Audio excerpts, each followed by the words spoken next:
어느 때보다 뉴스가 많은 수요일인 것 같습니다. 네. 여러분과 함께 뉴스 소화도 다 하고요. 또 투자 전략도 한번 세워보도록 하겠습니다. 아침엔 투자 허재입니다. 안녕하세요. 홍선혜입니다. 자, 다 앞쪽에서 이제 들으셨겠지만 네. 일본 관세 협상 지지부진하다 좀 어렵다라는 얘기 계속해서 좀 나왔었잖아요. 협상 됐다라는 속보가 전해졌죠. 그러니까요. 네. 그전에는 필리핀과의 무역 합의를 했다고 트럼프가 밝혔고 1% 네. 낮춰줬어요. 그렇죠. 네. 근데 일본이 나왔어요. 내용이 네. 지금 속보식으로 계속 전달이 되고 있는데 트럼프 대통령에 따르면 일본이 미국에 5,500억 달러를 투자를 하고 15% 관세를 받고 또 자동차 관세는 12.5%로 합의가 됐다. 이런 내용들이 지금 기사화가 계속되고 있네요. 네, 지금까지 내용은요. 상호 관세를 원래 25%였는데 이제 15% 인하 네. 이렇게 합의했다. 그다음에 자동차 말씀해 주셨는데 이게 이제 25%를 반으로 12.5% 여기에다가 기존 세율 2.5% 더해서 이제 총 자동차 15%. 아, 그럼 15%가 요렇게까지. 되는 건가요? 네, 그렇게 해서? 이렇게까지 나와 있는데 네, 조건이 굉장히 좀 많았어요. 뭐 그러게요. 쌀 시장 맞아요. 개방하고 네. 농산물 시장 개방하고 또 대미 투자도 받고요. 우리나라도 아마 조금 문을 열어야 되지 않을까라는 생각으로 지금 기사가 많이 좀 되고 있더라고요. 네. 자, 우리 지수는요, 지금 코스피가 0.7% 하락, 코스닥이 1%대 하락까지 낙폭을 좀 키우고 있는 상황인데, 네. 앞서서 말씀드렸지만, 일본 협상 내용에 좀 초점이 맞춰지면서 자동차주는 좀 오르고 있죠. 그리고 낙폭은 좀 줄여서 현대차 같은 경우는 현재 4%대 상승 보여주고 있는 상황입니다. 네, 뭐 네. 우리와 일본이 똑같을 순 없겠지만 네. 일단 일본이 자동차 숫자가 저런 식으로 나왔구나. 그러니까 불확실성을 좀 해소한다는 의미에서 아마 올라가고 있는 것 같습니다. 오늘 네. 코스피, 코스닥 방향성도 한번 지켜봐야 될 것 같아요. 자, 오늘은 한동혁 부장님 모시고 네. 특히 이제 글로벌 미국 얘기도 좀 자세하게 나눠보도록 할 텐데 그 전에 세미나 부산 얘기 먼저 좀 안내를 해드리겠습니다. 부산으로 가보겠습니다. 떠나보도록 하겠습니다. 네. 세미나 부산에서 자, 열리는데요. 7월 23일입니다. 어머나 오늘입니다. 맞습니다. 오늘 수요일날 부산으로 세 분 지금 떠나시거든요. 정세찬 이사님, 박지훈 부장님, 그리고 이혁진 차장님 지금 아마 열심히 가고 계실 것 같아요. 슬기로운 국내 미국 주식 투자 전략 부산 주변에 계신 분들과 이야기 나눠보도록 하겠습니다. 오늘이니까요. 근처 계신 분들 네. 달려가셔도 좋을 것 같고 오늘 미리 신청하신 분들은 늦지 않게 가셔서 알찬 얘기 좀 많이 들어보셨으면 좋겠고요. 네. 세 분 가시는 만큼 특히 우리 뭐 정세찬 이사님 정말 얘기 너무나 미국풍이에요. 네. 많이 들을 만하다라고 또 이혁진 차장님 많이 말씀해 주셨으니까 세 분 얘기 잘 들어보셨으면 좋겠습니다. 자, 오늘 한동혁 부장님 모시는데 미국 네. 얘기도 참 나온 얘기가 많아요. 살 게 그렇죠. 많아요. 네, 수상한 투자 아이디어 언제나 그 날카로운 시선, 네. 안경 뒤에서 날카로운 시선 쏴주십니다. 한동혁 부장님 만나보도록 하겠습니다. 나와주시죠. 어서 오세요. 네, 안녕하십니까. 안녕하세요. 앞으로 선글라스 쓰고 다닐까봐요. 진짜 멋지다. 오늘도 글라스가 굉장히 멋진 우리 한동혁 부장님이신데 네.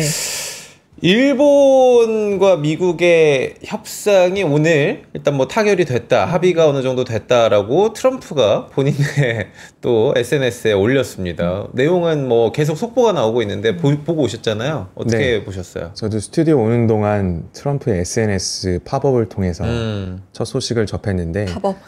뭐 여러 가지 내용들은 이제 뭐 분석이 추후에 필요하겠지만 네. 결국에는 미국의 대규모 투자를 했다는 것이 트럼프 SNS의 첫 글귀였던 그렇죠. 것 같아요. 네. 뭐 뒤에서도 오늘 내용에 말씀드리겠지만 지난 시간에 이어서 우리나라 입장에서도 달러에 대한 수요가 계속해서 필요해질 수밖에 없는 장기적 사유는 관세를 대규모로 지불함에도 불구하고 없던 게 크게 생겼음에도 불구하고 미국 시장은 포기할 수 없는 마켓이다라는 것들을 일본의 무역 협상을 통해서 다시 한번 확인할 수 있었던 것 같습니다. 그래서 우리나라도 조금 더 발빠르게 전향적으로 미국과의 무역 협상을 주도를 해야 될 것 같고요. 계속해서 미국의 패권에 대한 유지가 되고 있기 때문에 사실 이러한 협상들이 나오고 있는 것이라고 저는 보여지거든요. 그렇기 때문에 미국의 소비 시장 그리고 미국의 늘어나는 경제 인구들 그리고 기술 리딩하는 산업들을 보면은 사실상 굉장히 중요한 국가이고 우리나라 기업들 입장에서도 투자를 많이 해야 되는 국가이기 때문에 원달러 환율의 방향도 저는 장기적으로 본다면 계속해서 수요가 늘어날 수밖에 없는 환경 아니냐라는 것들을 다시 한번 느낄 수 있었던 바입니다. 네, 미국 증시 얘기 좀 더 들어가 볼 텐데 네. 미국이 망할까? 뭐 이런 직접적인 얘기, 미국 안 그렇죠. 망해요. 뭐 이런 얘기를 이제 던져 주시면서 한 주가 또 흘렀고 네. 미증시가 뭐 나스닥 S&P 500 중심으로 해서 고점 또 찍고 맞아요. 어제는 네. 약간 또 쉬어가는 혼조지만 그래도 고점 영역에서 계속 좀 머물고 있는 상황인데 한 주간 시장 흐름은 어떻게 보셨어요, 부장님? 네, 네. 이제 미국의 2분기 실적 발표 시즌으로 접어들었죠. 네. 아직 뭐 미국 상장 기업들의 한 3분의 1이 채 안 되는 기업들이 실적 발표를 했습니다만은 사실 예상치보다 대부분 잘 나오고 있어요. 뭐 매출단으로 보면 뭐 기업의 입장에서 가장 중요한 건 얼마나 많이 팔았냐가 일단은 제일 먼저 눈에 들어오겠죠. 맞아요. 뭐 매출 상승에 대한 기대감보다 훨씬 더 좋게 나온 것들도 많고 또 앞으로도 많이 기대가 되는 바입니다. 뭐 오늘 2부에서 말씀드리겠지만 뭐 내일 새벽이죠. 새벽 5시에 발표를 먼저 하고요. 테슬라랑 알파벳이 실적 발표를 합니다. 네. 그리고 알파벳은 5시 30분에 컨퍼런스 콜을 시작할 거예요.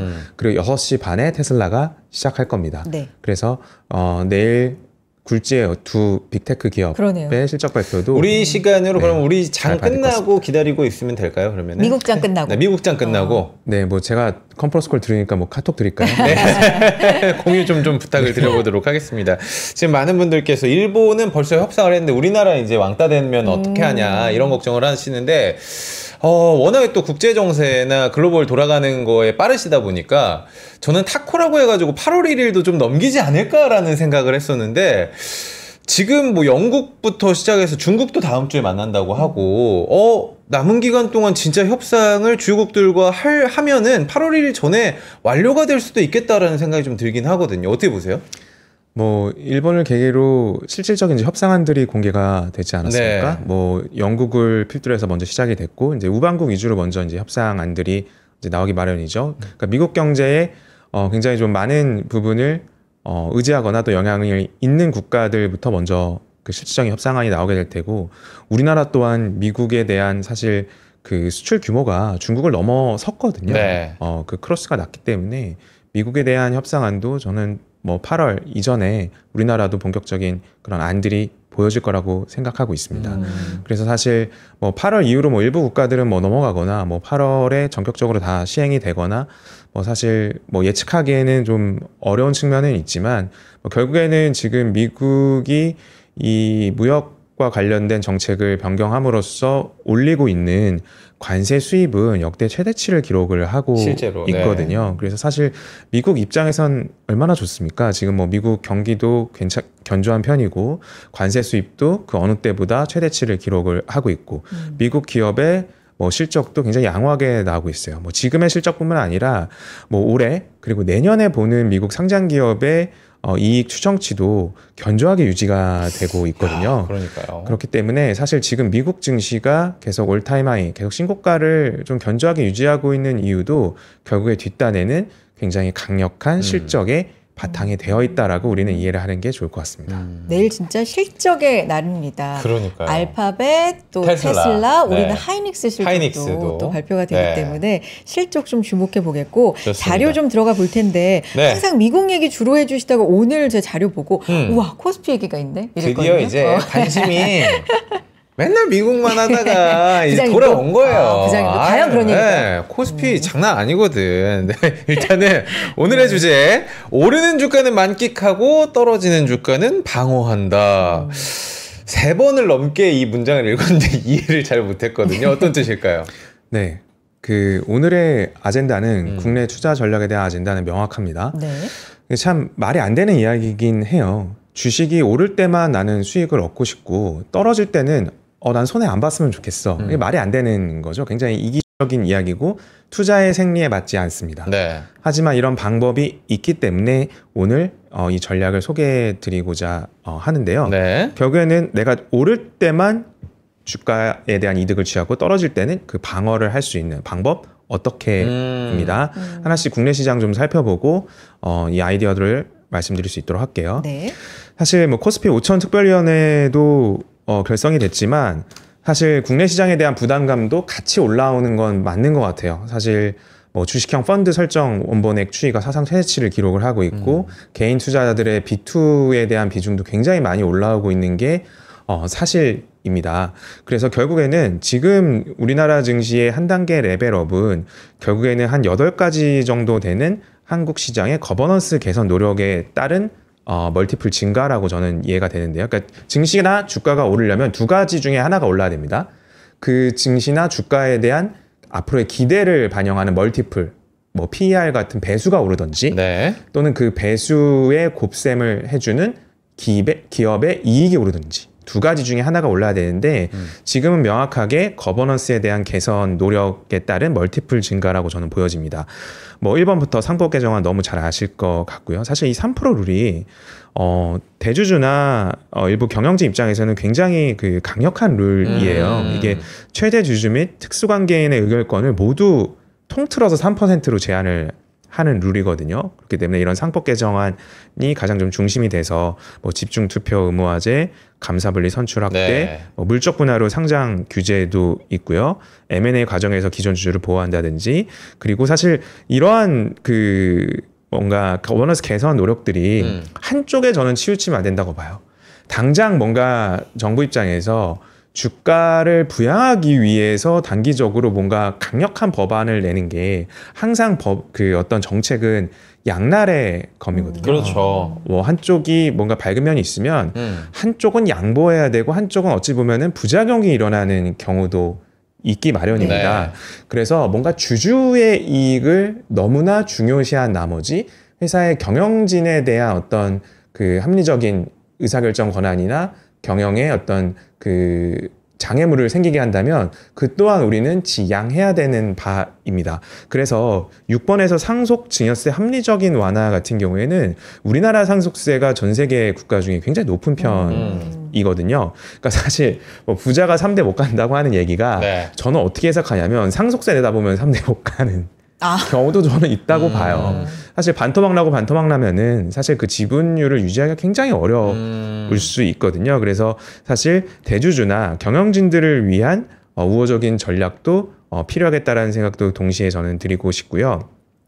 이 배당 분리과세 도입도 사실 상장사 대주주를 위한 법으로 보이긴 하나 사실 배당 성향 35% 이상 기업에 대해서만 좀 한정을 하고 있거든요. 네. 그럼 사실 배당을 조금 양보하고 R&D 투자를 많이 하는 기업들 같은 경우에는 사실 이 배당 분리과세 도입에 대한 혜택을 받지 못하는 경우도 있기 때문에 조금 세부적으로 정비가 좀 필요해 보이고요. 뭐 자본시장 불공정행위 처벌 강화는 뭐 당연한 이야기일 것 같고 사실 자사주 정책에 대해서 최근에 굉장히 강한 의견들도 나오고 있는 것 같아요. 네. 자사주 매입하자마자 바로 조각해라. 맞아요. 사실 이건 네. 너무 급진적이다라는 저는 의견을 갖고 있거든요. 네. 사실 뭐 우리나라 상공회의소에서도 뭐 이야기가 나오고 있는 바가 사실 자사주를 매입하는 이유가 뭔가 경영권을 좀 보호한다든지 뭐 나중에 뭐 외국계 자본이나 적대적인 어떤 경영 뭐 침탈 시도에 대한 보호를 위해서 자사주를 매입하는 경우도 있을 터인데 사실 자사주를 매입하자마자 소각하라고 한다면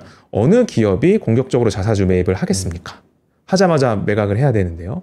그렇기 때문에 이 자사주에 대한 정책도 저는 많이 좀 보완이 돼야 될 것 같다. 근데 미국 같은 경우에는 우리가 생각할 때는 자사주를 매입한다는 것은 이꼴 소각이라고 거의 생각을 하고 있잖아요. 그렇기 때문에 의무화 당연한 거 아니야 이렇게 의견들이 좀 나오고 있잖아요. 네. 하지만 이제 우리나라 같은 경우에는 그 속도가 좀 점진적으로 이루어져야 된다고 보고 있고요. 사실 우리나라 같은 경우는 결국에 이 경영권을 어느 정도 안정적으로 확보하기 위한 수단으로 활용되는 경우도 많기 때문에 네. 사실 미국 같은 경우는 뭐 경영자나 뭐 창업가 일가의 지분이 적다고 하더라도 사실 우호적인 그 자산운용사들의 어떤 지분 포션들이나 결국 의사회에 굉장히 좀 그 경영에 좀 친화적인 스탠스를 취하는 어떤 구조들이 장기간 잘 확립이 좀 돼 있거든요. 물론 견제도 하지만요. 근데 그런 시간들이 우리나라에 조금 잘 정립되기까지 조금 시간을 기다려야 되는 면도 있지 않은가라는 생각이 들고요. 뭐 결론적으로는 코스피 재평가를 위한 거버넌스 개선 노력이 다방면에서 이루어지면서 사실 코스피가 좀 근본적인 체력은 한 단계 상승이 됐다라고 저는 보여집니다. 그래서 이러한 움직임들도 있는 것 같아요. 네. 그 좋은 기업들이 사실 한 뭐 1년 전만 하더라도 뭔가 상장을 한다고 했을 때 이제 기업이 점점 비상장에서 시작해서 그 규모를 키워가면서 더 많은 자본 조달을 해야 되고 그러면 시장에 IPO를 해야 되는데 공개적으로 자금 조달을 해야 되는데 우리나라 시장이 너무 저평가가 고질화되다 보니까 장기화되다 보니까 사실 우리는 미국에 상장할 거야 또는 해외 증시에 상장할 거야라고 하는 기업을 이제 해외로 이전하는 본사를 이전하는 플립이라는 그 형태도 굉장히 많이 이야기가 됐었거든요. 네. 근데 조금의 변화가 느껴지는 것 같아요. 그래요? 네, 이제 비상장 기업들을 많이 투자하고 이제 창업주분들과 많이 이야기를 하고 있다 보니까 네. 사실 국내 상장을 해볼까? 라고 하는 움직임들도 최근에 많이 나타나고 있는 것 같습니다. 그동안은 이제 미국에 상장을 원했던 이유들은 뭐 대략적으로 한 4가지 정도가 있는 것 같아요. 사실 뭐 전 세계 시가총액의 한 60%, 뭐 자본시장 규모가 60% 가까이 차지하고 있기 때문에 유동성이 풍부하고 그만큼 높은 밸류에이션을 미국 시장에 상장했을 때 받을 수 있고요. 그리고 투자자들의 소통이 원활하죠. 뭐 내일 최근에 실적 발표만 보더라도 미국 같은 경우에는 바로 실적 발표 위에 컨퍼런스 콜이 진행되지 않습니까? 그런 게 오픈돼 있고요. 그런 소통의 어떤 원활성 그리고 기업 공개 과정에서 사실 우리나라 같이 뭔가 세부 룰을 정하고 공모주는 이렇게 해야 돼 그리고 기관 투자자는 이렇게 받아가야 돼 뭐 이러한 어떤 강제 조항을 두지 않고 뭔가 이제 주관사들이 비공개 형태로 뭔가 이 상장을 실질적으로 끌어가는 게 이제 미국의 IPO 과정이거든요. 네. 그런 부분들이 굉장히 좀 수월했기 때문에 미국 시장에 대한 상장을 굉장히 많이 원했었는데 지금은 한국 시장이 굉장히 좀 유동성이 많아지고 분위기가 좋다 보니까 국내 시장의 상장으로 유턴을 하는 기업들의 어떤 관점들도 늘어나고 있는 것 같아요. 대표적으로 이제 쿠팡 생각이 나는데 저런 그렇죠. 얘기를 하면 네. 요즘은 부장님이 만나보는 기업들 가운데 좀 분위기가 약간 다르다, 감지가 된다 이런 말씀이세요? 네. 뭐 국내 시장에 이제 상장을 하게 될 때 네. 사실 아직도 한계점은 많습니다. 이 공모를 통해서 충분히 그 잉여 자금을 조달할 수 있는가, 향후 미래의 먹거리에 투자하기 위한 잉여 자금을 공모주를 통해서 조달할 수 있는가, 아직 그 부분은 좀 많이 부족하긴 하거든요.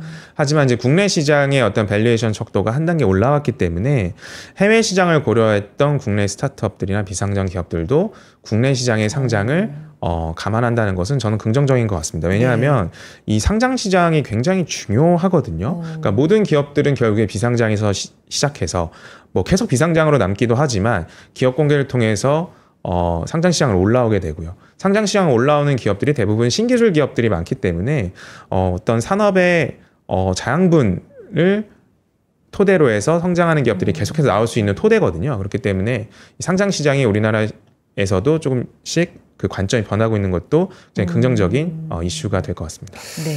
저희가 뭐 수요일마다 우리 한 부장님 모실 때마다 댓글 여론을 제가 많이 좀 살피긴 하는데 오늘 굉장히 빠르게 올라가는 거 느끼셨습니까? 어떤 게? 네, 의견이 굉장히 다양하게 지금. 네, 제가 좀 몇 개만 읽어드리면 친기업 나셨네부터 전경련 대변인이 오늘 나와서 방송을 하는 거냐. 굉장히 비판적인 댓글들이 많이 달립니다. 왜냐하면 그동안에 우리의 한국 주식시장이 너무 우리 개인 투자자들? 소액 투자자들을 너무 좀 등한시한 거 아니냐라는 것 때문에 지금 상법 개정안을 기다리셨던 분들, 응원하는 분들이 많았기 때문에. 그러니까 이것도 오래 기다렸다. 네. 이제 이런 그렇기 때문에 의견이시죠? 오늘의 의견, 만약에 사실 아까 말씀하셨던 것처럼 너무 한쪽으로 쏠리게 되면 걱정, 부작용이 있기 때문에 그런 얘기를 해줬다라고 생각을 해도 될까요? 아니면 어떤 의견은 좀 말씀을 해주실까요? 네, 뭐 역시나 오늘도 도파민 좀 터치는. 네, 항상 그런 그 첨예한 이슈들이 생기는 것 같은데 뭐 말씀해 주신 것과 같습니다. 한쪽으로 너무 쏠리면 안 된다는 거죠. 사실 코스피를 5천을 만들기 위해서 더 많이 끌어올리기 위해서 당장 자사주 매입한 거 바로 소각하세요. 이거는 너무 급진적인 거예요. 그냥 바로 등 떠밀어서 뭐 지수 올려 뭐 사실 이런 거는 나중에 결국엔 부작용이 나기 마련입니다. 네. 이렇게 그 급진적으로 하게 되면 어느 기업이 자사주 매입하겠습니까? 그 활용도가 떨어지는데요. 그렇기 때문에 이런 부분들이 조금 더 디테일하게 감안되어야 된다는 이야기를 드리고 싶었던 겁니다. 알겠습니다. 네. 계속해서 네. 도파민이라는 표현 써주시는데 여러분의 의견 진짜 계속 활발하게 좀 남겨주시고 그래도 이 한동혁 부장님의 매력이 또 이런 거 아닐까요? 네. 굴하지 않고. 늘. 네. 지켜보고 있습니다. 좋습니다. 자, 감사드리고. 우리 투자자들의 네. 또 고민거리가 있습니다. 평생 고민이 주가가 오르는 건 너무 좋은데 빠지면서 내 거 손해보기 싫다. 뭐 이건 뭐 누구나 다 생각을 하시는 것 같은데 당연한 뭐 마음 아니에요. 그런 뭐 방법은 없는 거잖아요, 사실. 네, 어떻게 생각을 하세요? 네, 앞서 말씀드린 뭐 여러 가지 한국의 거버넌스를 조금 더 레벨업하기 위한 노력들이 결국에는 이제 한국 증시의 체력을 올린다는 것을 우리는 뭐 알 수 있고 뭐 상당 부분 긍정적인 효과를 저는 기대할 수 있을 것 같아요. 그러니까 국내 시장이 좋다 보니까 이제 본론으로 들어가서 투자자들의 고민은 이거죠. 한번 장표를 보여주시면 네. 어찌 보면 평생 고민인 것 같아요. 지금 사 아니면 팔어 돈 더 넣어 아니면 좀 뺄까? 이 타이밍에 대한 것들, 사, 팔어에 대한 문제가 항상 고민인 것 같고요. 아까 이제 그 첫 아젠다를 말씀드린 나는 어느 투자자든 그렇습니다. 뭐 집값 오르기만 했으면 좋겠고요. 주가 오르기만 했으면 좋겠고 빠졌는데 뭐 이거는 내 책임이지. 머리로는 이해하지만 감정적으로는 굉장히 쓰리죠. 그래서 주가가 빠지면 손해보긴 싫어. 이러한 정말 말도 안 되는 나의 이기심을 확보할 수 있는 방안이 바로 오늘 말씀드리고 싶은 핵심 메자닌입니다. 메자닌이요? 네.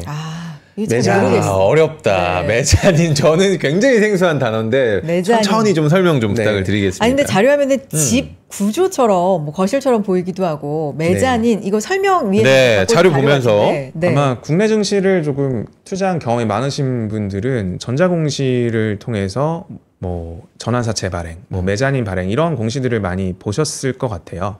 메자닌에 대해서 조금 쉽게 제가 설명드리려고 자료를 가져왔는데 메자닌은 아마 이태리어일 겁니다. 이렇게 제가 집 사진을 보여드린 이유는 한 층인데 이제 플로어는 하나인데 뭔가 1층, 2층으로 구분이 되어 보통 있죠. 저걸 이제 복층 구조라고 우리가 네, 얘기를 복층 하죠. 구조라고 이야기하죠. 네. 이게 바로 메자닌 구조라고 합니다. 뭐 가끔 고급 주택의 1층과 2층이 뭐 이렇게 열려 있는 뭐 듀플렉스 구조라고도 하긴 하는데 메자닌 같은 경우에는 같은 층 내에서 공간을 분리해 놓은 구조를 메자닌 구조라고 보시면 될 것 같습니다. 이거를 투자에 빗대어 보면은 내가 매수한 게 어떨 때는 원금을 지킬 수 있는 채권이고 네. 분리할 때는 돈 갖고 와. 채권은 채무증서잖아요. 네, 돈 갖고 와라고 할 수 있는 채권자의 역할을 이제 할 수가 있는 거고 어떨 때는 주가 오르는 대로 난 주식의 형태로 가져갈래. 그러니까 서로의 이점을 둘 다 이용할 수 있는 구조를 갖춘 게 이런 복층 구조를 빗대어서 메자닌 투자라고 우리는 이야기를 합니다. 네. 이 메자닌을 아마 여러분들 포털 사이트에서 검색을 해보시면 뭐 대박 났다, 뭐 어떤 특정 기업의 CB가 대표적인 메자닌 중에 하나거든요. 전환사채를 컨버터블 펀드를 이야기를 하는데 잭팟, 뭐 어디 CB 잭팟, 어디 CB 잭팟. 대부분 수익률들이 두 자릿수를 넘어가거나 네. 뭐 세 자릿수까지도 근접을 하고 있어요. 이 비결은 무엇일까? 우리는 그 원리를 알아보는 게 중요할 것 같습니다. 네. 차근차근 이 메자닌의 종류에 대해서 먼저 설명을 드리고 네. 그 구조를 설명을 드릴게요. 이 메자닌의 종류는 앞서 우리가 확인했던 전환사채가 CB라고 불리는 전환사채가 있고요. 이거는 일정 기간 후에 보통은 1년 뒤부터 그러니까 투자할 때는 채권으로 갖고 있어요. 이게 주가 떨어질지도 모르겠다. 채권은 주가 떨어지는 거랑 관계없지 않습니까? 그러니까 채권으로 갖고 있다가 1년 뒤에 주가가 올랐네? 그러면 주식으로 전환해서 수익을 확보하고 매각을 하게 되는 구조가 이제 전환사채입니다. 네. 기업 입장에서는 이 전환사채를 조달했을 때 처음에는 부채잖아요.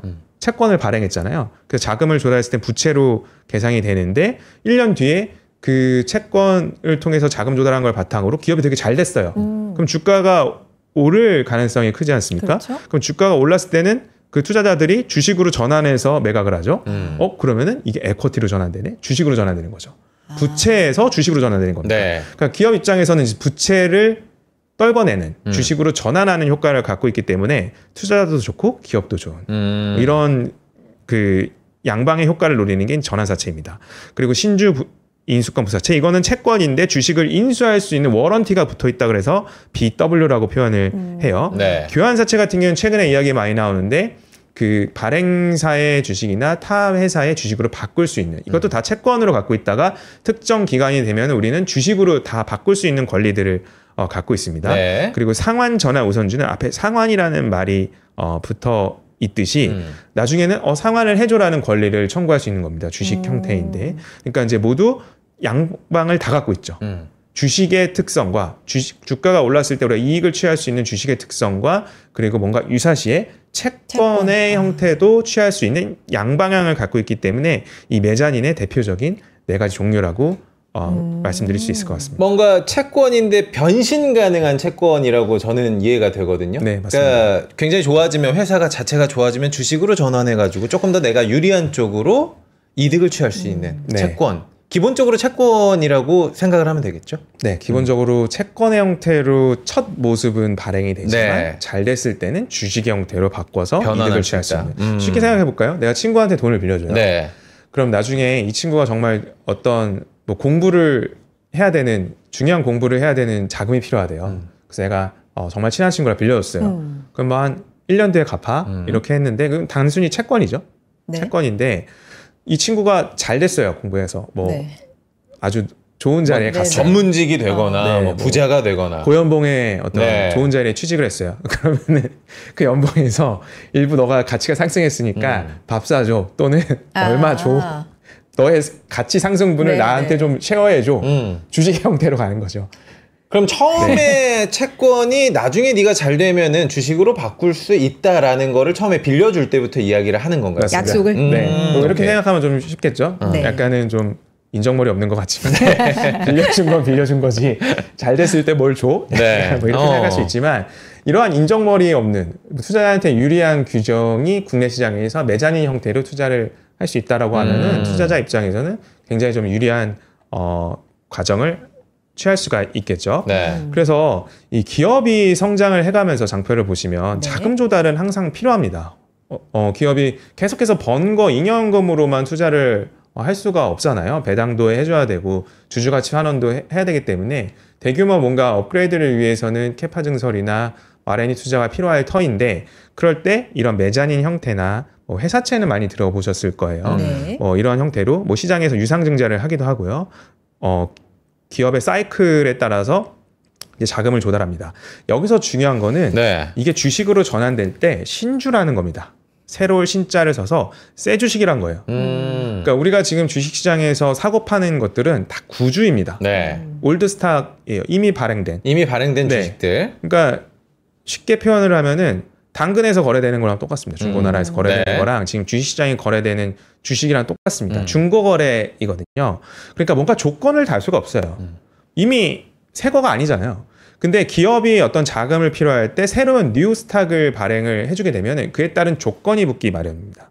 왜냐하면 우리 기업이 이런 R&D를 해서 이러한 성공 사례를 만들 거니까 자금을 조달해 주세요라고 설명을 하거든요. 메자닌 조달을 할 때요. 그렇기 때문에 뭔가 채권으로 언젠가는 사용이 되다가 언제는 또 주식으로 바꿀 수 있는 이런 조건 사항들을 달 수가 있는 겁니다. 새로 조달하는 자본이기 때문이에요. 그래서 기업의 라이프 사이클에서 기회를 찾을 수 있는 게 메자닌의 어떤 매력인 것 같고요. 네. 근데 지금 우리나라 시장에서 메자닌의 공급이 굉장히 많아지고 있고 많아질 것 같습니다. 그럼 기업이 자금 조달을 할 필요성이 좀 높아진다? 필요성이 많아지는 거죠. 네. 왜냐하면 우리가 이제 공모주 시장이 조금 더 이 거래소의 상장 심사 과정이나 또는 이 새롭게 공모주로 대비하는 그 문턱이 굉장히 높아졌거든요. 네. 상장 심사 기준도 굉장히 까다로워졌고 웬만한 사실 그 실질적인 기업 이익이나 비전을 제시하지 못하면 이처럼 그 상장 심사 기준을 통과할 수가 없게 됐습니다. 네. 그리고 공모주로 조달하는 신주로 조달하는 그 규모도 굉장히 좀 적게 됐어요. 그래서 사실 장표를 한번 같이 봐주시면은 공모주 제도가 개선이 된 건 좋은데 신규로 상장하는 기업 입장에서는 충분한 자금 조달이 이루어지기 좀 어려운 측면이 있다 보니까 네. 이게 제도의 양날이라는 거예요. 그러니까 자본 그 충당이 충분하지 않다 보니까 상장을 하고 나서 포스트 IPO 이후의 기간에 추가적으로 자금을 조달해야 되는 니즈가 커지게 된 겁니다. 그러니까 공모주로 자금 조달한 게 부족하다 보니까 상장하고 나서 이제 아까 말씀드린 메자닌 형태로 자금 조달을 해야 되는 니즈가 커지게 된 거죠. 아마 여러분들 주식 거래 하시다 보면은 이러한 추가 자금 조달에 대한 공시를 많이 보시게 될 겁니다. 그만큼 이 한국 주식 시장의 메자닌에 대한 공급이 늘어나다 보니까 이 얘기는 이러한 메자닌들 중에 정말 이 기업은 앞으로 향후 성장성을 위해서 이 자금이 꼭 필요해. 그리고 이 자금을 조달할 수 있다면 더 많이 주가는 레벨업 될 수 있을 것 같아. 라고 한다면 우리는 채권이라는 안전장치로 투자를 해주고 나중에 주가가 올랐을 때 주식이라는 차익을 먹을 수 있는 기회로 작용을 하게 될 겁니다. 그래서 핵심은 메자닌 공급이 많아졌다면 그 안에서 옥석가액을 해서 옥들만 모아서 메자닌으로 포트폴리오를 꾸릴 수 있다면 굉장히 좋은 기회로 우리는 삼을 수가 있는 시기가 된 것 같습니다. 근데 이제 코코르님도 말씀해 주셨는데 맞아요. 개인 네. 투자자가 우리 같이 전환 사채 일반적으로 어떻게 참여해요? BWCB 이거 참여할 수 있고 투자할 수 있는 거냐? 네. 이거 개인 투자자한테도 상관이 좀 있는 얘기예요? 그렇죠. 상관 매우 있죠. 아 그래요? 그러니까 우선 이 메자닌을 발행을 하게 될 때 네. 신규 발행이라고 말씀을 드렸습니다. 기업 입장에서 뭐 100억, 200억 또는 그 이상을 조달하려고 한다면 사실 이 돈이 많은 운용사들이나 기관 투자자한테 먼저 그 제안을 할 수밖에 없겠죠. 그렇게 된 이제 신규 발행된 메자닌들은 펀드나 신기술 조합이라고 하는 우리가 이제 증권사의 리테일 지점에서 투자할 수 있는 형태로 변환돼서 금융상품화 됩니다. 그렇기 때문에 그런 이 메자닌과 관련된 금융상품을 잘 찾아본다면 네. 그리고 그 안에서 아까 말씀드린 메자닌 양이 앞으로 지금도 급증을 하고 있고 앞으로도 많아질 거기 때문에 그 안에서 정말 좋은 원천을 포트폴리오화 할 수 있는 투자 수단을 제공받는다면은 우리는 메자닌에 충분히 참여를 할 수가 있고요. 결정적으로 우리가 지금 이 시기에 메자닌을 검토해야 되는 이유는 다음과 같습니다. 지금 주가가 굉장히 많이 올라와 있죠. 지금 우리 심리가 어때요? 한국 시장 좋다 그래서 자금이 막 몰리고 더 살까 말까 이러고 있는데 빠지는 거에 대한 지금 부담은 있단 말입니다. 그렇죠. 어제 오늘 이렇게 주가가 네. 조정받으면 다 온 건가? 아닌데 거버넌스 개선으로 5천 간다고 하는데 정말 그 뭔가 이 두 갈래의 길에서 맞아요. 어렵지 않습니까? 그러다 보면 기회를 놓치기 마련이거든요. 그렇기 때문에 이 손익 그래프가 우리는 필요한 겁니다. 장표 한번 보면서 말씀을 드릴게요. 네.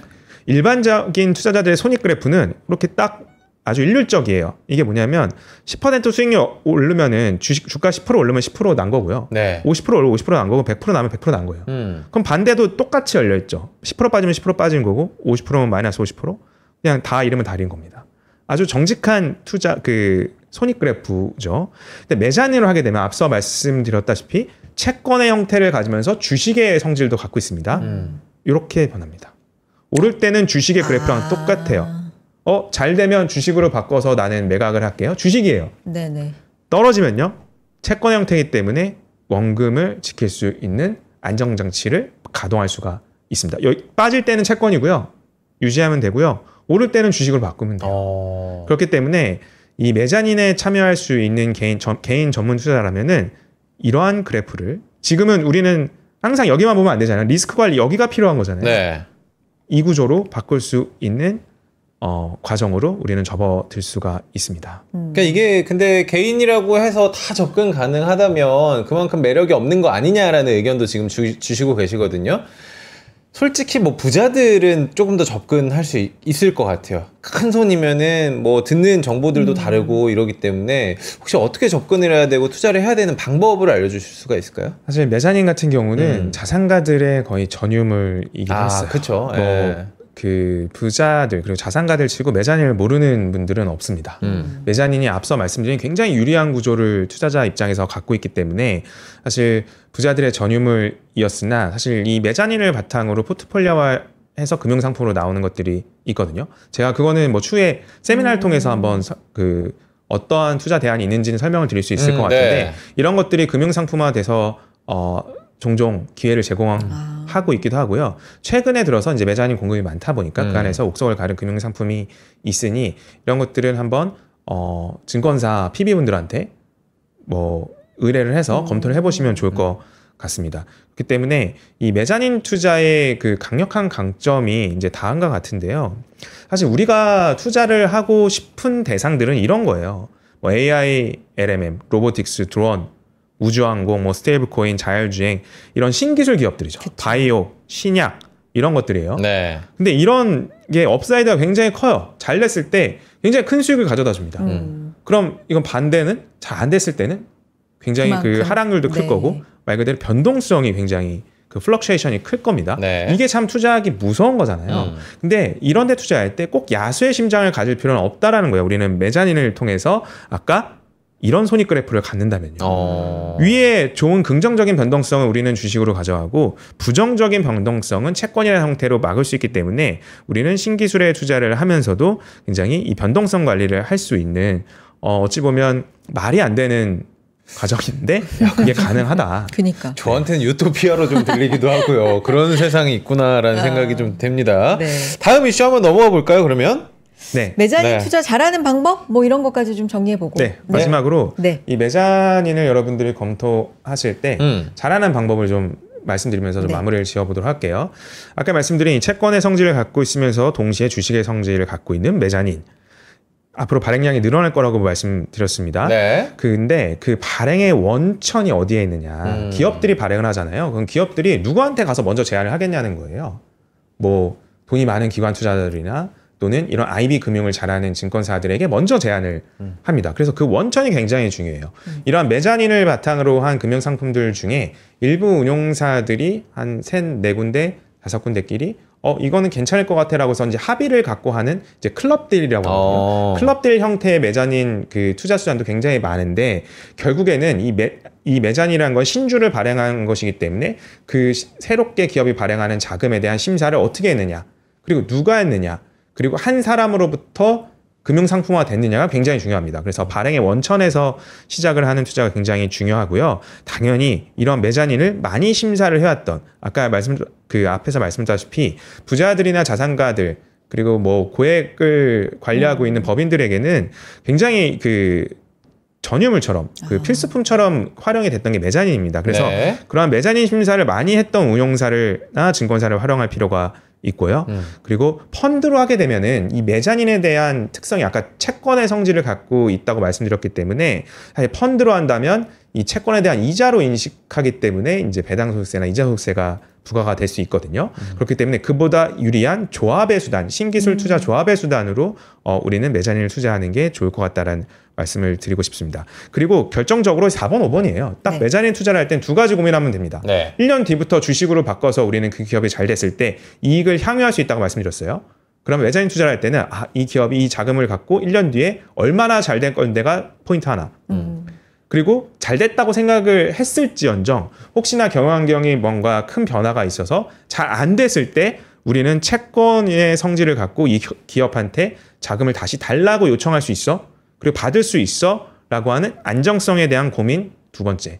이 2가지를 결론적으로 잘 고민을 한 금융상품을 선택하는 게 메자닌을 잘 투자하는 방법인 것 같습니다. 그래서 마지막으로 드리고 싶은 말씀은 국내 시장이 아무리 좋다 한들 그리고 국내 시장을 끌어올리는 노력이 아무리 가상하다 한들 투자의 목적은 항상 인플레 해지 정도면 충분하다는 것을 우리는 인식을 하고 그 안에서 좋은 수단을 강구하는 게 맞을 것 같아요. 앞서 말씀드린 이 메자닌을 활용하게 될 때는 사실 연평균으로 10에서 15% 정도를 저희는 타겟을 하고 있거든요. 네. 그렇다면 지금 사실 2, 3% 수준으로 회귀를 한 미국의 인플레이션율을 감안하면 충분한 그 재테크의 목적, 자산 관리의 목적을 달성할 수 있는 수단이기 때문에 저는 국내 시장에서 많이 오른 것만 쫓아가는 것보다는 그 정말 자금 조달의 원천에서 우리는 그 재테크를 다시 한번 고민해 볼 필요가 있겠다라는 말씀으로 좀 마무리를 드리고 싶습니다. 그러니까 해지 알겠습니다. 수단이 들어가기도 하고 아까 그 부자들의 공식 그래프를 보니까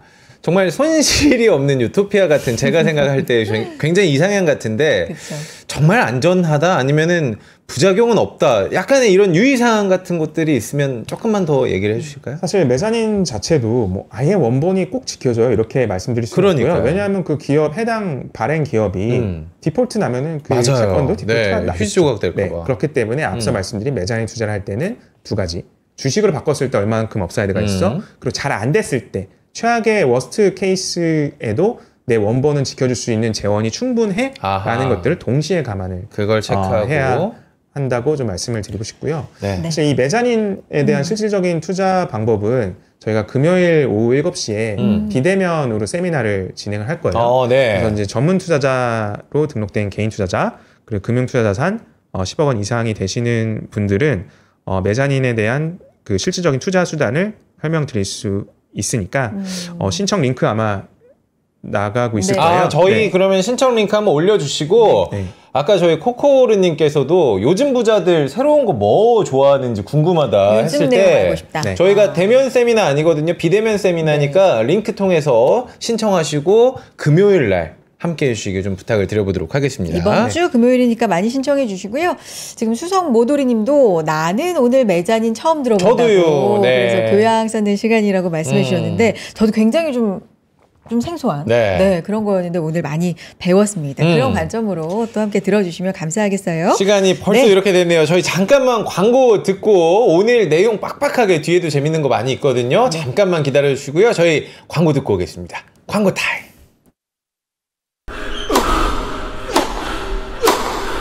멋있다. 부러운가? 14만 1211번의 스윙과 68개월 27일의 투자로 만들어진 자세다. 나의 테니스도 나의 자산도 투자로 키운다. 나는 투자한다. 나는 성장한다. NH투자증권. 와, 멋있다. 부러운가? 기본기 연습과 스트로크 훈련에 1532시간을 투자해 갖게 된 리듬이다. 나의 드럼도 나의 자산도 투자로 키운다. 나는 투자한다. 나는 성장한다. NH투자증권.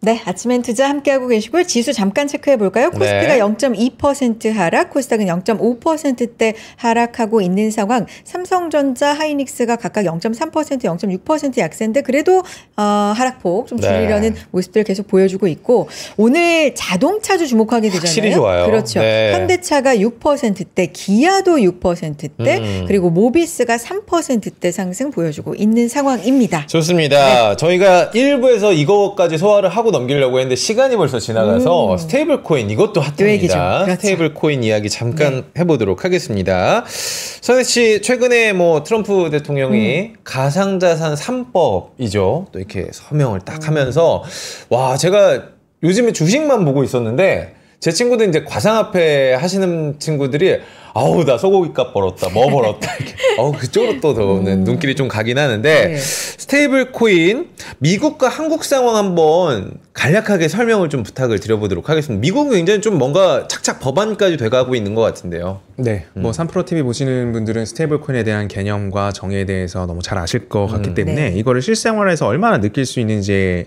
대해서 몇 가지 좀 장표를 보면서 좀 네. 설명을 드리도록 하겠습니다. 사실 스테이블 코인은 스테이블 코인 자체만 보면은 그렇게 뭐 이걸 갖고 투자 아이디어들이 더 많이 확산되기는 좀 어려울 수 있어요. 왜냐하면 스테이블 코인이 갖고 있는 의미는 사실 달러 패권의 강화이고 달러의 디지털화이고 그로 인한 미국 국채에 대한 소화력이 굉장히 한 단계 업그레이드 된다. 이런 의미를 갖지만 사실 스테이블 코인 발행사 자체가 얻을 수 있는 그 이익은 물론 스테이블 코인 발행량이 늘어나면은 비례해서 증가하겠지만 그걸 결국에 활용해서 어떠한 기업들이 실질 생활을 유익하게 하느냐가 더 포텐셜은 그렇죠. 클 것 같아요. 그래서 좀 실생활에서 이 스테이블 코인의 활용 사례들을 한번 보겠습니다. 사진 보시면 이거 어느 나라라고는 제가 얘기 안 할게요. 네네네. 이 개발도상국 중에 하나인데요. 네. 마트에 USDT로 가격표가 붙어 있어요. 그러네요. USDT 10 이렇게 붙어 있죠. 이미 일부 국가에서는 자국 화폐를 쓰는 것보다 테더라고 하는 스테이블 코인 중에 하나죠. 네. 테더를 이미 가격으로 올려놓고 있고 이로 결제를 시행을 하고 있습니다. 튀르키인가? 맞아요?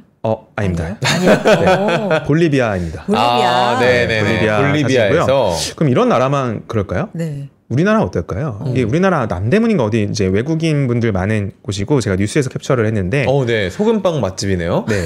이 외국인 분이 이 블록체인 단말기, 비트코인 단말기, 어머나. 네, 이 코인 단말기에서 네. ATM기에서 그 코인이나 뭐 스테이블 코인을 바탕으로 해서 이 원화를 발행을 받고 돈을 있는, 뽑는 거예요, 저기서? 네, ATM기예요. 아, 그래요? 네, 이 사용량이 굉장히 많이 오. 늘고 있고요.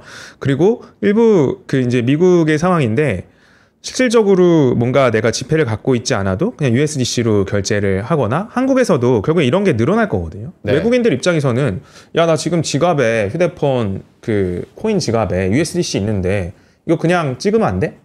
네, 이런 게 늘어날 거거든요. 뭐 어제부터 이제 아이폰에서 티머니가 맞아요. 네, 않습니까? 교통카드가 되는. 그럼 점점 더 이제는 카드가 더 필요 없어질 지는 거고 실물이 더 필요 없어지는 세상으로 가는 거죠. 달러 같은 경우에는 전 세계에서 뭐 가장 많이 쓰는 통화, 절대적인 통화이다 보니까 이게 디지털화 된다는 거는 굉장히 큰 변화를 일으킬 거라고 생각을 할 수밖에 없는 거죠. 우리나라 상황입니다. 뭐 일부 가사 도우미 역할을 해주시는 분들이 이제 뭐 필리핀이나 동남아 국가에서 오시는 분들이 좀 케이스가 있을 수 있는데 원화로 주지 마세요, 월급. 진짜요? 네. 스테이블 코인으로 주세요라고 하는 이제 기사들도 있어요. 아, 그래요? 네. 제가 가사 도우미여도 그렇게 이야기할 것 같아요. 네. USDC로만 받음. 왜냐하면 원화로 예를 들어서 받았어요. 그럼 본국에 송금하려면 일단 한국에 있는 금융기관 거쳐야 되고요. 그렇죠. 그리고 본국에 있는 금융기관 거쳐야 되고요. 그러면서 아마 그 송금 수수료로 한 3%가 뭡니까? 5% 이상은 빠져나갈 거예요. 그럼 나는 열심히 일해서 본국에 보냈는데, 가족들한테 보냈는데, 보내는 값으로만 그만큼씩 빠지니까요. 네. 이제 그 중간자라고 하는 미들맨의 어떤 금융기관 쪽에서 굉장히 수수료를 많이 빠져나가게 되는 경우인 거죠. 근데 내가 월급을 한국에서 스테이블 코인으로 받으면 본국에 이제 바로 송금할 수 있으니까 네. 사실 시간도 훨씬 빠르고요. 그래서 실질적으로 그 외국인, 국내에서 활동하고 있는 외국인 분들 사이에서 스테이블 코인에 대한 그 니즈는 훨씬 크게 나타나고 있다. 근데 이건 반대죠. 외국인들만 해당하는 거야, 이렇게 치부할 수가 없어요. 우리나라 그 국민들이 또 해외에 나가 있는 분들도 굉장히 많고, 네. 유학하고 있는 분들도 많고, 그럴 때 송금을 할 때 스테이블 코인만큼 비용이 덜 드는 수단이 이제 없는 거죠. 그렇기 때문에 실생활에서 스테이블 코인은 점점 더 확대가 될 거고요. 이게 법무부 자료인데 대한민국 국민의 한 5%가 이제 외국인이에요. 한국에 체류하고 있는 외국인인데 그중 이 숫자도 계속해서 늘어나고 있고요. 네. 그 중에서 사실 이 불법 체류로 이제 등록된 외국인이 사실 불법 체류가 등록돼 있다는 것도 조금 아이러니한데 추정치가 네, 추정이 한 50만 명이에요. 와, 엄청 많구나. 사실 이게 추정치가 50만 명이니까 네. 법무부에서 이제 공시하는 게 50만 명이니까 그보다 많겠죠. 그거보다 많을 뭐 수 이런 있다. 경우에는 사실 원화를 사용할 이유가 사실 없는 거죠. 네. USDC나 뭐 그와 유사한 이제 스테이블 코인을 쓰는 게 훨씬 유리한 거고요. 실질적으로 미국에서는 이 스테이블 코인을 USDC를 코인베이스에 위탁을 하면은 4.1% 이자를 줘요. 예전에 스테이킹이라고 혹시 들어보셨나요? 스테이킹? 코인을 맡겨놓다? 그게 맞습니다. 스테이킹 아닌가요? 네. 사실은 그게 이제 분산 원장의 신뢰도를 더 높이기 위해서 스테이킹이라는 개념이 등장을 네. 한 건데 그에 대한 보상으로 그만큼 이제 코인을 이자처럼 주는 거거든요. 아하. 근데 USDC 같은 경우도 미국에서는 지금 코인베이스에 맡길 경우에는 이자를 4% 넘게 주기 때문에 사실 뭐 안 쓸 이유를 찾기가 더 어려운 상황 아닌가라는 생각이 듭니다. 스테이킹이라는 개념이 그냥 우리 일반 예금에 내 현금을 넣어놨을 때 발생하는 이자율하고 똑같은 개념으로 생각을 하면 될까요? 네, 비슷한 비슷한가요? 개념이라고 보시면 될 것 같고요. 그를 이제 USDC를 파생으로 한 금융 상품도 앞으로 더 많이 나오게 아하. 될 거예요. 그래서 네. 이게 단순히 스테이블 코인 뭐 법안이 통과했다 이게 중요한 게 아니라 저는 사실 그 코인과 관련된 3법이 통과하지 않다 하더라도 스테이블 코인과 관련된 그 발전은 시간 싸움, 그냥 이거는 시계 못 돌리는 거다. 편안한 방향으로 가는데 어떻게 이걸 돌립니까? 뭐 저는 그런 생각을 갖고 있었는데 스테이블 코인에 대한 확장력은 우리나라에서도 앞으로 더 많이 보게 될 것 같고요. 실질적으로 왜 미국의 기업들이 스테이블 코인을 굉장히 전격적으로 도입하느냐 이유를 한번 생각해 보셨나요? 이런 얘기는 많이 듣죠. 우리 뭔가 시장에서 거래하실 때 카드 말고 현금으로 하면 빼줄게요 이런. 뭐 계좌이체 네. 하면 조금 더 네. 뭐 서비스 주고. 네, 뭐 도너츠 먹을 때도 이런 네. 얘기 많이 하시잖아요. 현금으로 하면 더 줄게 뭐 이렇게 하시는데 왜 그럴까요? 수수료. 네, 카드사 수수료 때문에 네. 그래요. 실질적으로 카드 결제를 하면은 뭐 최소 1%에서 뭐 3% 이상 카드 결제사 수수료가 빠져나가고 뭐 벤사 수수료라든지 이런 게 나가는데 네. 실질적으로 현금으로 했을 때는 결제 수수료를 절감을 할 수가 있고요. 그러니까 이제 월마트나 아마존에서 이 스테이블 코인으로 결제하면은 굉장히 프로모션을 많이 주고 이벤트를 많이 하는 이유가 사실상 연간 거래 금액이 한 1조 정도 된다고 하면은 1에서 3%가 절감된다? 그럼 100억에서 300억 절감되는 거예요. 그러니까 기업 입장에서는 당연히 스테이블 코인으로의 이벤트를 강하게 걸 수밖에 없는 거죠. 네. 그리고 카드로 결제하게 되면은 그 거래 결제가 나중에 이루어지지 않습니까? 그러니까 기업 입장에서는 지금 팔았는데 나중에 돈 들어오는 거예요. 네. 그만큼 기회비용이 발생을 하죠.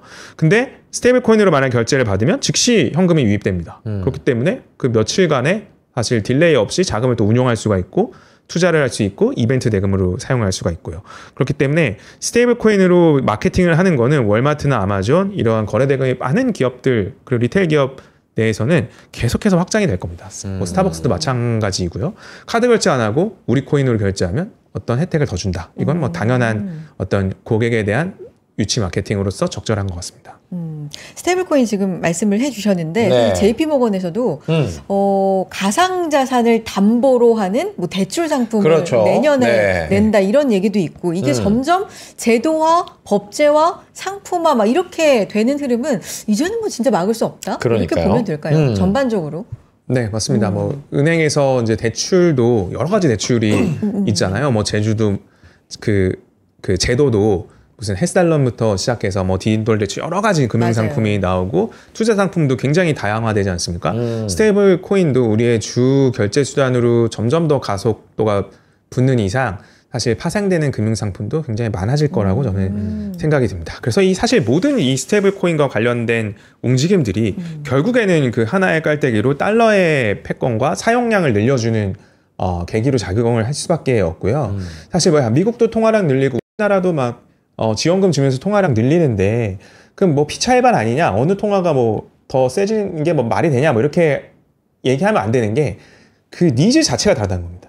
원화를 필요로 하는 것과 이 달러를 필요하는 것에 대한 수요 자체가 다르기 때문에 저는 뭐 장표에서 항상 강조드리는 대로 단기 환율은 모르겠지만 장기적으로 봤을 때는 원화 대비 달러가 강세일 수밖에 없는 이유가 여기에 있다라고 저는 보여지고요.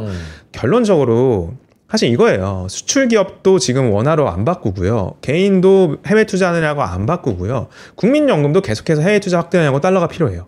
그러니까 결국엔 환율은 수급일 텐데, 그러니까 사실 모든 게 수급이죠, 가격은. 더 필요한 측면이 많다는 거예요, US 달러가. 그리고 결론적으로 저는 말씀드리고 싶은 게 성장률의 격차를 추적할 수 있느냐예요. 조금은 암울한 얘기입니다. 한국은 추경을 50조까지 확대한 것을 반영하더라도 성장률이 0%에 수렴하고 있어요. 1% 채 안 나옵니다, 예상이. 근데 여기에 주 4일제 같은 논의도 나오고 있어요.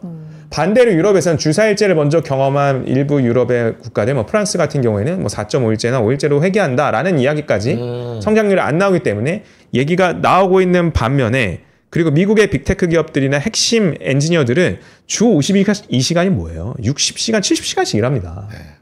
그러니까 이런 지금 AI 산업의 발전 속도에 발맞춰서 굉장히 시간 투여를 많이 하고 리소스를 많이 투여하고 있는데 국내 같은 경우에는 성장률이 안 나오고 있다는 자체가 이게 장기적으로 봤을 때 저는 달러의 강세를 예견할 수밖에 없는 일입니다. 그래서 미국 같은 경우에는 사실 지금 벌써 뭐 아틀란타 GDP 나오 기준으로 2%를 회복을 한 상태이고요. 앞서 말씀드린 월별 관세 수입도 최대치입니다. 그러니까 앞으로 이제 8월에 이제 관세 도입이 본격화되는 입장에서는 사실 미국 입장에 절대적으로 저는 유리할 수밖에 없다고 봐요. 네. 뭐 관세를 굉장히 과격해 보였지만 시행했는데 수입도 많고, 근데 인플레도 안 나고, 근데 성장도 나오네. 이렇게 되면은 사실 성장률 격차도 굉장히 좁히기는 어려울 것 같아서 저는 장기적으로 봤을 때 꼭 자산가일수록 US 달러의 비중을 높여가야 되는 게 저는 절실해 보입니다. 이것까지 듣고 싶었는데 오늘 진짜 시간이 없어서 네. 테슬라 실적 발표, 뭐 알파벳 실적 발표 이 포인트만 그렇죠.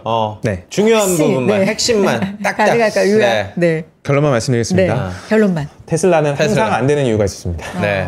안 되는 이유들이 다 됐기 때문에 안 되는 게 된다라는 거는 기업 입장에서 굉장한 포텐셜을 보여준다는 거예요. 상상하는 것들이 현실로 나타나게 해준다는 거는 기업 입장에서 굉장히 성장의 미래들을 아주 선명하게 보여주는 거기 때문에 이번 테슬라의 실적 발표도 결국엔 절대적인 숫자보다는 앞으로 자율주행이 오스틴을 넘어서 사실 오스틴 내에서 확대되는 것도 굉장히 큰 거거든요. 이런 자율주행 로보택시의 확대라든지 저가형 모델의 출시 계획이라든지 조금 부정적인 요소로 할 수 있는 게 지난번 실적 발표 때는 이제 도지 부서에 더 이렇게 정치권에 많이 참여 안 하는 방향이 나오면서 사실 시간에서 주가가 올랐거든요. 실적 안 좋음에도 불구하고. 근데 이번에는 창당과 관련된 이슈가 분명히 또 질문에 나올 거예요. 뭐 일단은 네, 한번 크게 선언을 하고 네. 그다음 이제 팔로우업이 없는데 그에 대한 이슈들이 이제 테슬라 실적에는 좀 주목이 될 것 같고요. 알파벳 같은 경우에는 제가 3%에서 많이 보여드렸다시피 AI 글래스에 대한 주목을 계속해서 해야 될 것 같아요. 메타 같은 경우도 메타 레벤이 나온 이후에 주커버그가 끊임없이 컨퍼런스 콜에서 많은 비중을 할애해서 언급하고 있는 게 AI 글래스의 그 방향성이거든요. 그래서 이제 삼성하고 젠틀몬스터와 협업을 하기로 했고 그 비중도 늘어나고 있을 것이기 때문에 그에 대한 구체적인 사진들이 이번 실적 발표를 통해서 언급이 될 것 같습니다. 알겠습니다. 좋습니다. 네, 오늘 굉장히 날카로운 시선으로 또 날카로운 댓글들도 많이 들어왔습니다. 저희 실시간 댓글로 많은 의견들이 들어왔는데 또 그럼에도 불구하고 늘 저희에게 또 인사이트 주시고 생각할 거리 던져주셔서 너무 감사드립니다. 한 부장님 다음에 또 인사드리겠습니다. 감사합니다. 고맙습니다. 네, 감사합니다. 우리 코스피가 강보합으로 전환을 가까스로 지금 전환을 아이고 또 할랑말랑 보합권으로 같아요. 지금 들어오고 네. 있는데 그렇습니다. 코스피 코스닥 어제 같은 경우에는 오후에 쫙 또 흘러내리는 일이 발생을 해가지고 오늘도 오후에 어떻게 될지 여러분들과 한번 지켜봐야 될 것 같습니다. 내일 다시 인사드릴게요. 함께해 주신 여러분 고맙습니다. 감사합니다.